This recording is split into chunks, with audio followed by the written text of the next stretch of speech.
이렇게 따라가는 거를 따라간다 그러기도 하고, 이분이 무슨 명령을 했다라고 생각할 때 이렇게 해라 저렇게 해라 할 때는 지금 순종이라는 단어를 씁니다. 그 다음에 또 뭐를 표현할 수 있죠? 동일한 사건에 대해서 따라간다는 말을 쓸 수도 있고 순종했다라는 말을 쓸 수도 있어요. 그러니까 어디다가 포커스를 두느냐, 그분이 하신 말씀을, 그 명령을 내가 좀 힘든데 했다 이럴 때는 순종이라는 단어를 쓰고, 그냥 따라간다는 거는 그냥 껄렁껄렁 간다는 얘기도 있어요. 조금 더 가벼워요. 따라간다는 어떤 단어가. 근데 여기다가 십자가를 지고 이렇게 되면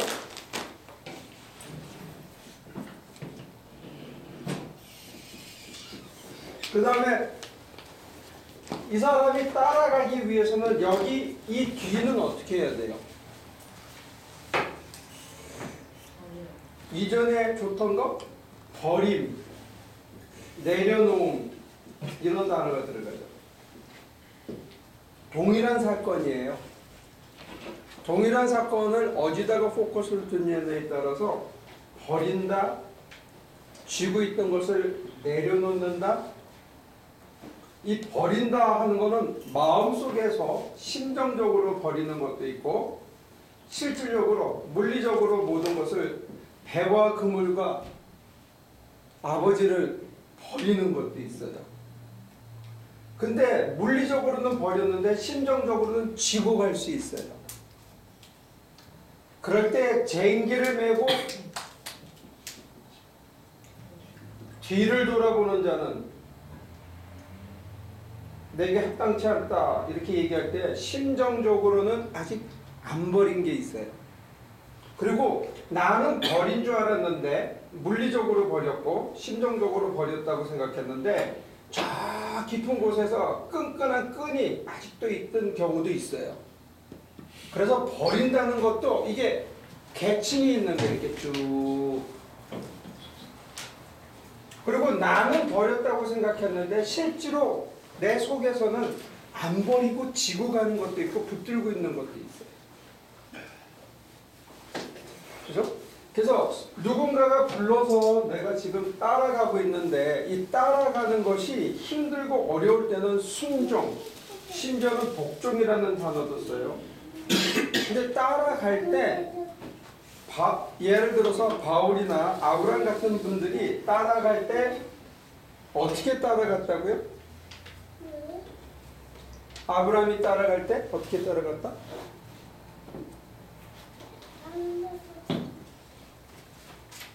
갈 바를 알지 못한다.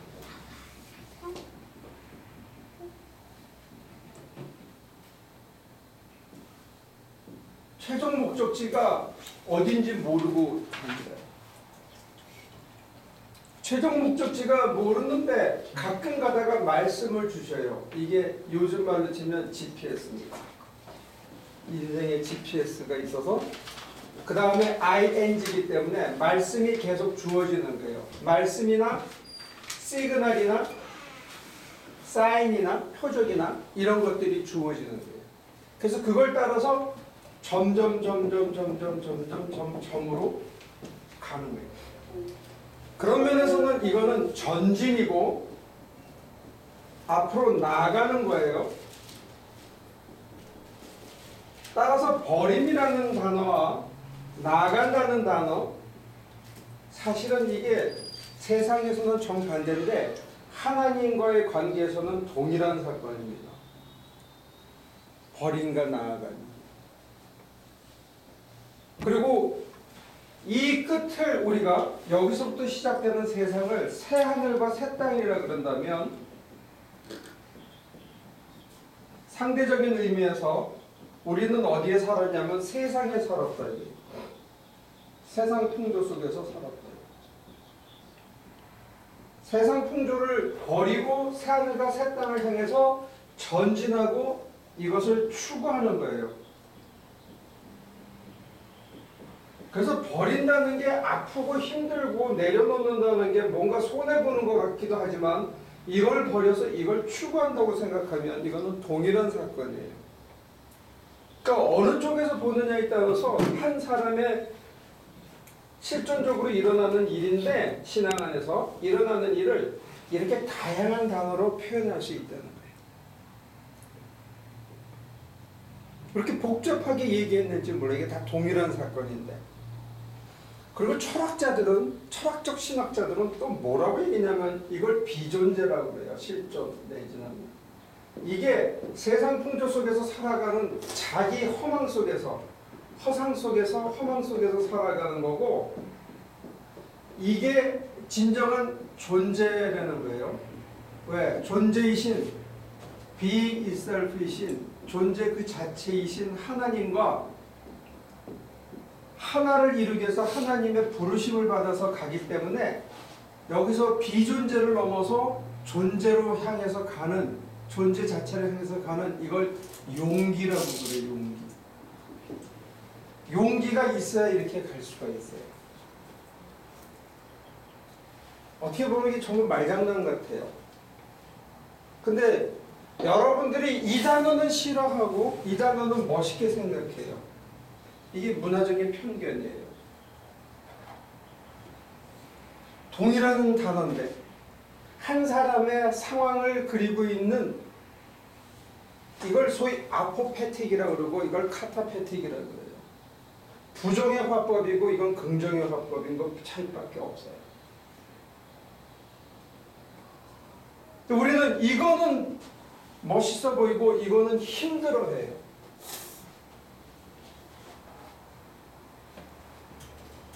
잠깐 멈출까요? 내가 너무 멀리 온 것 같아. 질문 있으면 하세요.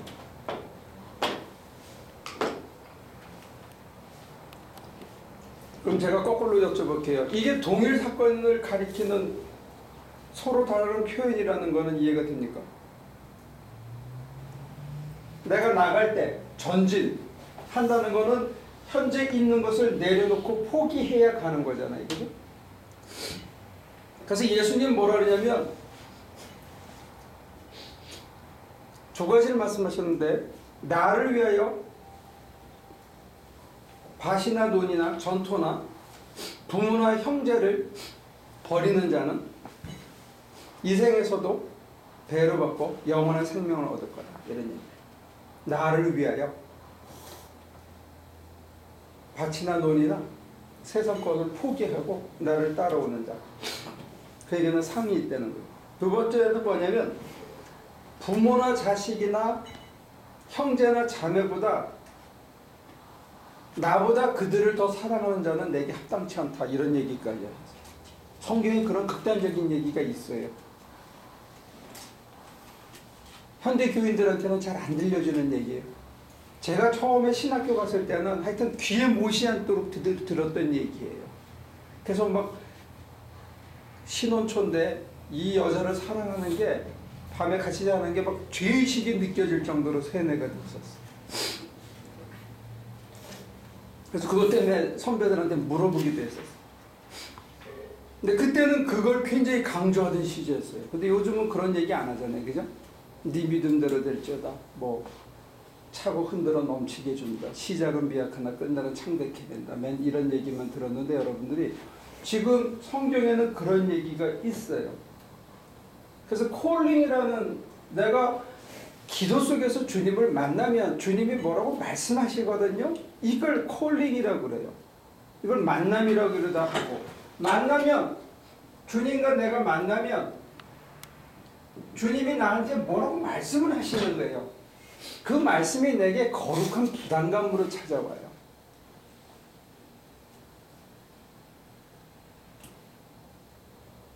주님이 예를 들어서 우리를 딱 만나 주셔서 어머 너 푹 쉬고 있구나. 어머 어쩜 그렇게 푹 쉬냐. 그래 계속 푹 쉬어라. 이렇게 얘기하시겠냐고요. 여러분들이 기도를 하고 있는데 이렇게 꾸벅꾸벅 설면서 기도를 했어.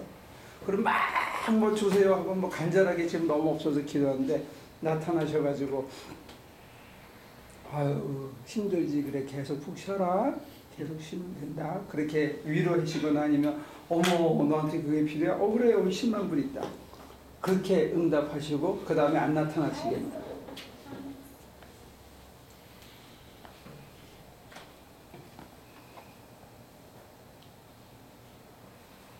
차분히 얘기하면 할 말이 없는데 우리는 은근히 그런 기대를 하고 있어요. 내 현실의 문제를 왕창 한꺼번에 해결해 주시는 주님 그리고 기도를 통해서 그렇게 주님을 만나거나 아니면 내가 무슨 짓을 하든지 간에 별 관여하지 않고 그냥 내버려 두시기를 바라는 그런 기대가 있다는 게 우리한테는. 근데 주님이 우리한테 나타나시면 너 나를 따라오라 그러면 어떻게 해야 돼요? 부자 청년한테 너 나 따라와라 이렇게 하면 어떻게 하냐고요. 세리한테 나타났어. 오늘 네 집에 구원이 이르렀다. 그러면 세리가 보고 할렐루야 이제 그러고 끝이에요? 아니면 뭐라고 얘기를 해요?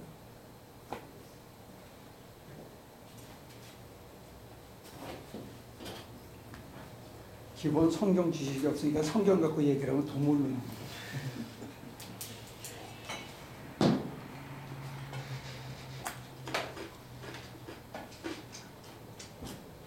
삭개오 말씀하시는 거예요? 네? 삭개오 얘기하시는 거예요? 삭개오를 만나든지 제자들을 만나든지 부자 청년을 만나든지 누구를 만나가지고 내가 따라가겠습니다. 그러면 따라오라 쉽게 얘기하는 게 아니라 너는 장사 지내고 오겠습니다. 그러면 죽은 자는 죽은 자에게 맡겨주고 너는 나를 따르라 했던 이 모든 말씀이 우리한테는 부담감으로 찾아온다.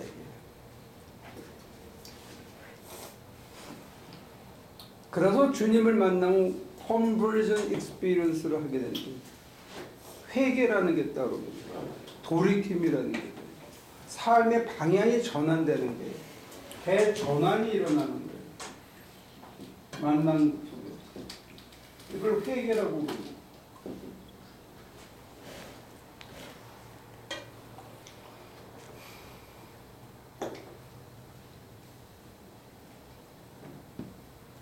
그래서 계속 잘 따라가는 사람, 계속 순종하는 사람, 이런 사람을 뭐라 그러냐? servant. 종이라고 부릅니다. 종이 나중에 어느 날 네가 나를 많이 닮았구나. 그렇게 되면 자녀로 돼 있는 거예요. 옛날에 개성 사람들은 그랬대요. 자기 아들한테 가게를 안 물려주고 자기 점원 중에 진짜 신실하게 일하는 사람을 골라서 이건 진짜 평생 장사꾼이다. 그 사람에게 가게를 물려줬대요. 그런 사람 중에 하나가 주신철물점을 어디 영월인가 거기서 하는 사람이 있대요. 그래서 주신철물점인데 왜 주신이냐 그랬더니 주님이 주셨다고 주신. 그 사람은 하여튼 강원도에서 제일 많이 그 보일러를 간대요. 그 비결이 뭐냐? 그러니까 새벽 2시고 새벽 4시고 오전 1시고 2시고 아무 때나 부르면 자기는 달려가서 바로 갈아준대. 제일 많이 간대. 그래서 너는 왜 그러냐 그랬더니 이게 철물점을 주님이 자기한테 주셨기 때문에 자기는 간다. 그래서 제일 많이 간대.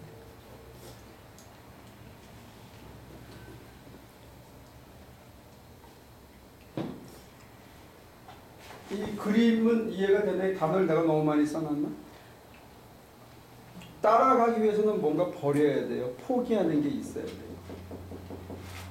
따라간다는 것은 내 의지와 상관없이 가야 할 때도 있어요. 내가 가고 싶은 곳을 가는 건 따라가는 게 아니고 소풍 가는 거예요.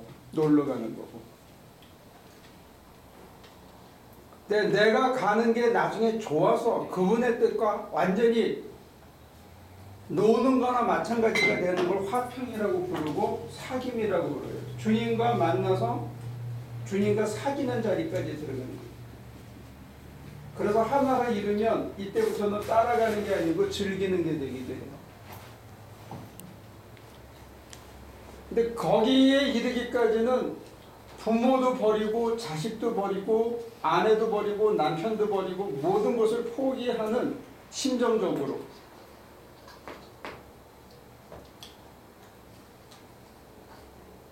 근데 그 성경을 문자적으로 읽으면 물리적으로도 한 번은 버려야 돼요.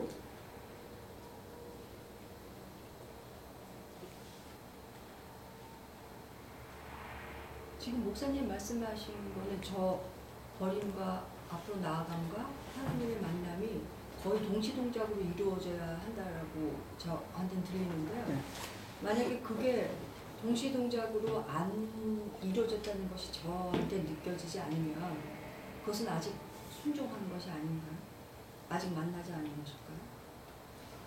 그리고 또 근데 저걸 디테일하게 분석하면요, 하나님께서 순종할 수 있는 믿음을 우리 속에 후 하고 밀어 넣으신 다음에 그 다음에 만나주시고 순종 갈 곳을 일러주셔요. 그러면 거기서 우리가 고민하고 갈등해요. 그래서 내가 예스 하고 대답하고 나면 아, 주님이 오래전에 오셔서 미리 내 속에다가 그걸 심어 놓으셨구나. 이걸 선행 은총이라고 부르기도 하고 미셔데이라고 부르기도 해요. 미션 오브 갓.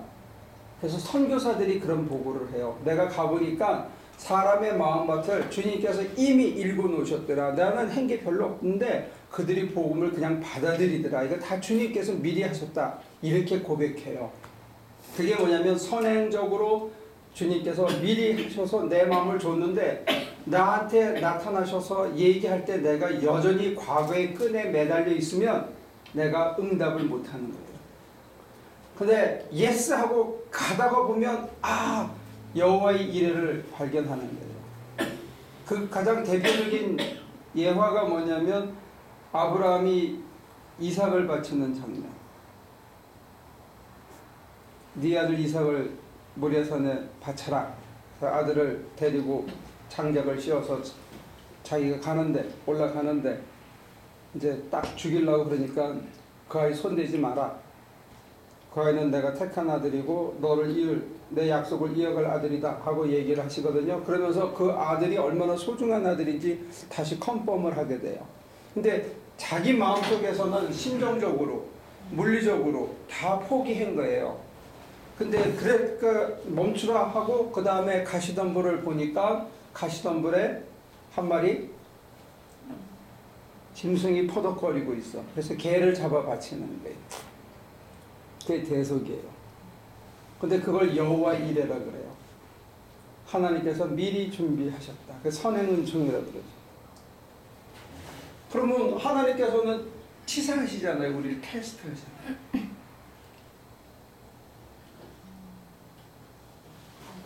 그래서 내가 밥그릇이 이렇게 되면 물이 잘 안 고여요.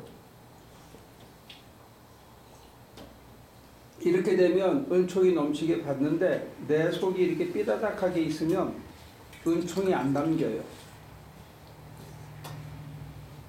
그래서 기다리시는 거예요. 언제까지? 내가 이렇게 될 때까지.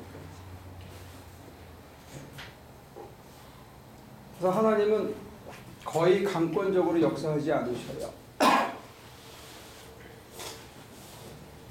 우리가 설득당할 때까지 기다려주시는 것 같아요. 내가 내 자유로 자유를 반납할 때까지. 여기서 내가 갖고 있던 세상적인 자유를 자유로이 반납하면 여기서 다른 자유가 시작돼요. 똑같은 단어인데 의미가 전혀 다른 두 개의 자유가 한 사람 안에서 경험되기도 해요.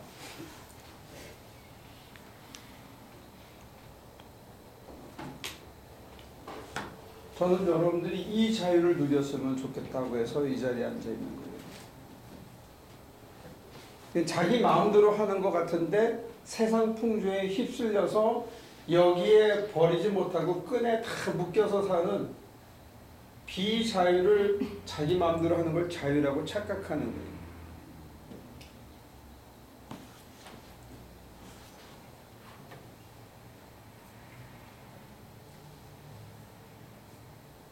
근데 거기에서 저기 회계라는 그 개념이 딱 들어가게 되니까 저의 경우로 말씀을 드리면요. 회계가 한 번에 그래서 모든 것이 톡 털어져서 한 번에 이루어지는 것 같지 않거든요. 어떤 건건이 정말 20년 전 것도 30년 전 것도 이제 와서 다시 회개하고 그렇게 되는 게 많은데 그렇다면 역시 아직도 회개할 게 있다면 만남이 없는 걸까요? 아니면 매번 만나야 하는 걸까요? 바울 그다음에 특히 프로테스탄트 리포머들 그 중에서도 요한 켈빈의 존 켈빈 장로교회 시작을 한 켈빈의 기독교 강요 제3권 제1장에 보면 성화 이렇게 돼 있는데 성화 1장 1절의 첫 챕터는 뭐냐면 매일 십자가에 못 박아 죽는다. 이게 성화예요. 그게 회개예요. 내가 어제 좀 나은 인간이 된 걸로 생각이 들었어. 하나님 컬링에 잘 따라가는 것 같았어. 근데 아침에 눈 뜨니까 그게 아니라 또 십자가에 못 박아 죽는 거예요. 그래서 좀 나아졌어. 근데 밤에 자고 눈 뜨면 여전히 또 모자라. 다가갈수록 자기의 별거 아니라고 생각했던 것도 죄처럼 더 느껴지고 있는 거예요. 그러니까 우리가 끊임없이 실수하고 반복하는 것도 있지만 많이 정화될수록 예전에는 죄도 아닌 게 죄처럼 느껴지는 거예요. 그 중에 하나가 뭐냐면 태만죄예요. 선한 일을 안 하는 게 죄로 느껴지기 시작하는 거예요. 옛날에는 나쁜 짓만 안 하면 내가 죄인이 아니야. 근데 이제는 선한 일을 적극적으로 찾아서 나서서 하지 않으면 그게 죄로 느껴지는 때가 오는 거예요. 그게 이제 그러면서 하나님의 품성이 회복되는 거죠. 이게 이쪽으로는 회복이에요. 따라가니. 근데 그런 의미에서는 발전적이고 매일 십자가에 못 박아 죽어야 되고 그 다음에 그런 의미에서 큰 회개 하여튼 인생이 쭉 갈라지는 경험을 인생사에서 3번에서 7번 정도 한대요. 꺾어지고 무너지고 부서지는 경험을. 잔잔한 거는 매일 뭐 수없이 일어나지만 하여튼 쫙 갈라지는 경험을 사람들이 자동차 팍 깨지면 유리가 그냥 팍 깨. 그걸 은혜라고 느낄 수 있는 방법은 없나요? 깨지는 걸 은혜. 망했다고 그러잖아요. 너무 힘드니까 망했다 그러는데 망한 사람이 다시 일어설 수 있는 거. 일어서서 뒤돌아보니까 그게 은혜였다 그런 거죠. 근데 망한 순간에는 제정신이 아니기 때문에 망한 걸 가지고 누구처럼 고사 지내고 떡 해가지고 떡 돌리고 막 찬송하고 잘 됐다. 이제 나는 드디어 이제 일어났다. 이렇게 하는 사람은 드물죠. 당장 너무 아프니까. 너무 힘드니까.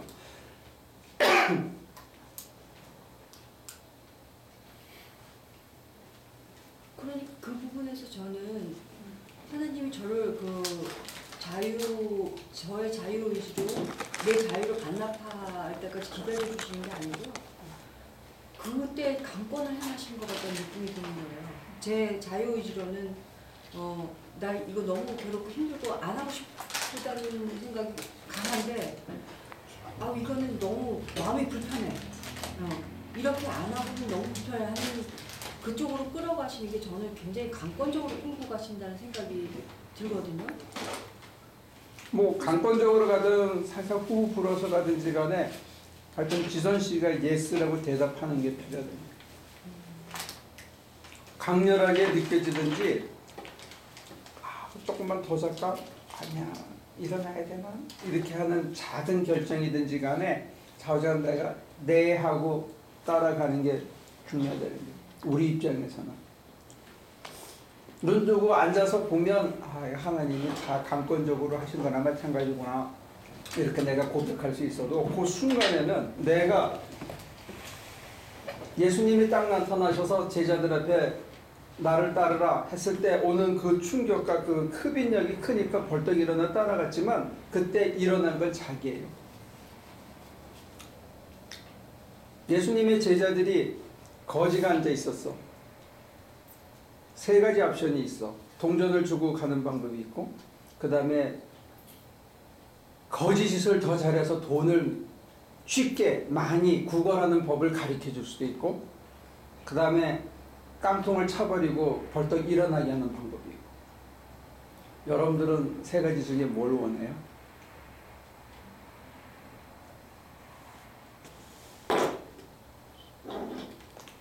여러분이 만약에 안진뱅이 거지라면 주님께서 어떻게 해줬으면 좋겠어요? 그 깡통에다가 돈을 한 줌 푹 넣어주기를 바라세요? 아니면 거짓을 잘해가지고 돈을 쉽고 빨리 얻을 수 있는 거를, 그런 테크닉을 전수해 주시기를 바라요? 아니면 깡통을 걷어차고 벌떡 일어나서 나가서 땀 흘려서 돈 벌기를 바라요?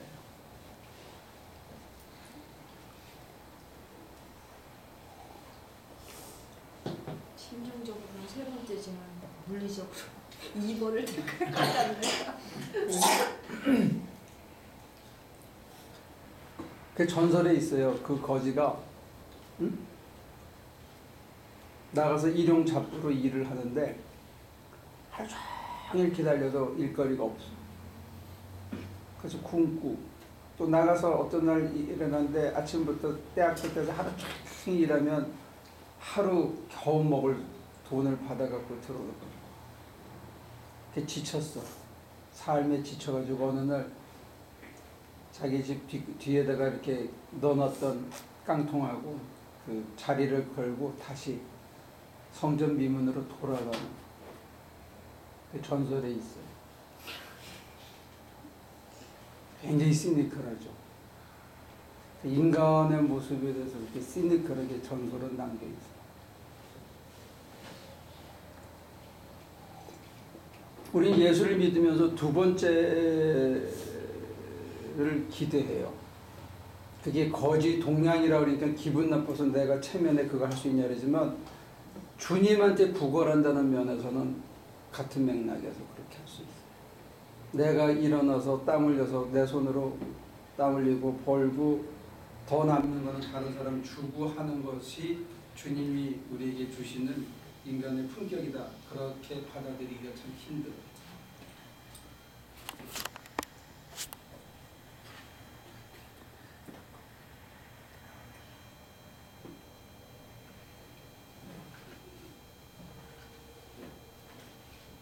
배터리가 없네. 제가 이렇게 얘기하면 여러분들은 그 부담스럽고 제가 여러분들을 정죄한다고 생각이 듭니까? 아니요, 저는 희망이 느껴지는데요. 네. 아니,